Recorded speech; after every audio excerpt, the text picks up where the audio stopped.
沉鱼落雁. Die Fische sinken ab und die Gänse fallen herunter.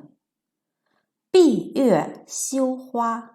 Der Mond versteckt sich und die Blumen schämen sich.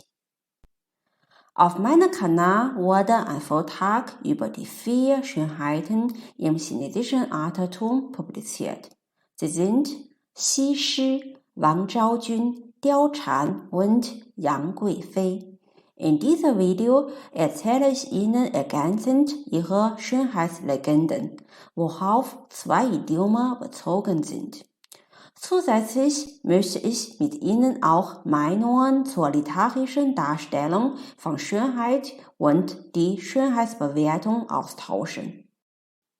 Erstens, Xi Shi ließ die Fische im Wasser versinken.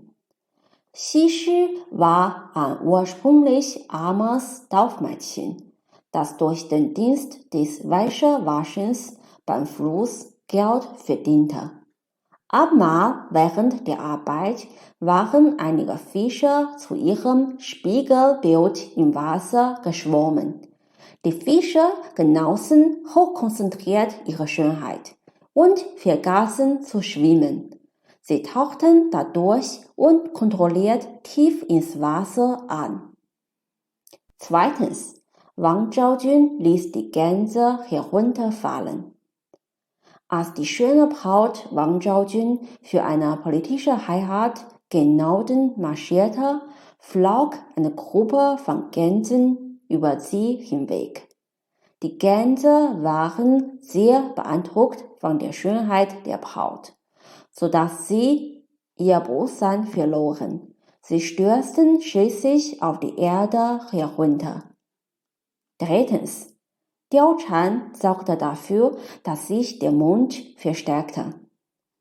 Der Beamte Wang Yun machte sich viele Sorgen um die politische Unruhe des Reichs und ging betrübt in einer schlaflosen Nacht in seinem Garten spazieren. Dort sah er seine wunderschöne Adoptivtochter unter dem Mondlicht, die zum Himmel betete. Der Vollmond verschwand plötzlich hinter den Wolken. Es schien, dass sich der Mond vor ihrer überragenden Schönheit verstärken wolle.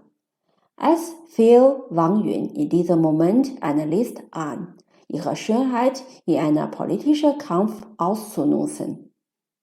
Viertens, Yang Guifei beschämte die Blumen. Die einsame Konkubine Yang Guifei ging einmal im Palastgarten spazieren. Als sie eine aufgeblühte Blume berührte, machte die Blüte mysteriöserweise die Blätter zu.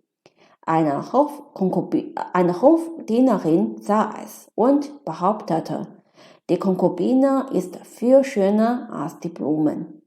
Die angefasste Blüte schämte sich vor ihr und verschloss sich deswegen.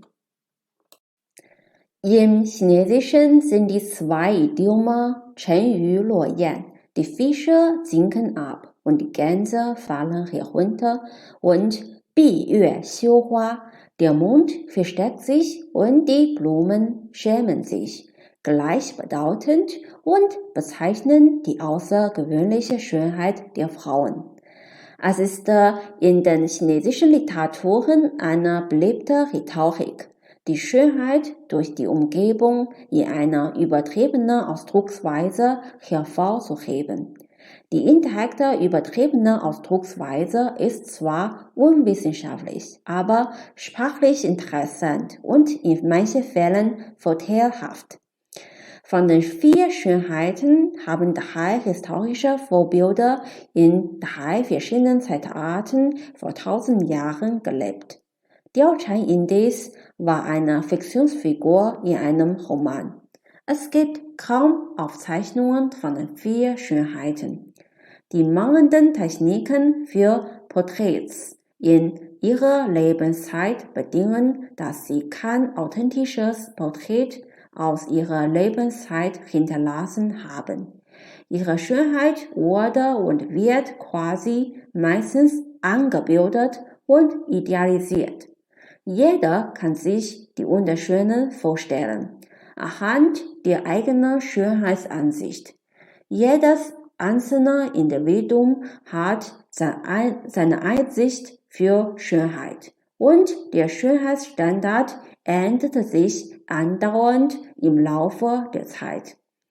Schauen Sie sich beispielsweise das Gemälde einer Schöne von dem Maler Zhou Fang aus der Tang-Dynastie an. Es liefert das damalige Schönheitsideal. Aber heutzutage, wenn die Schauspielerinnen in einem historischen Film nach diesem Modell gestaltet werden, wird es von vielen Zuschauern als hässlich ausgelacht. Die schönen Frauen aus den Gemälden der Renaissance definieren viele Leute heutzutage auch nicht mehr als schön. Es kann keine ewige Schönheitsnorm geben, denn die Schönheit basiert nicht auf den schönen Objekten, sondern auf der Wahrnehmung der Menschen. Genau in diese Lücke stoßen die zwei Idiome. Sie regen zum Fantasieren an. Lieber Zuschauer, wie ist Ihre Meinung über die Schönheit und die literarische Darstellung?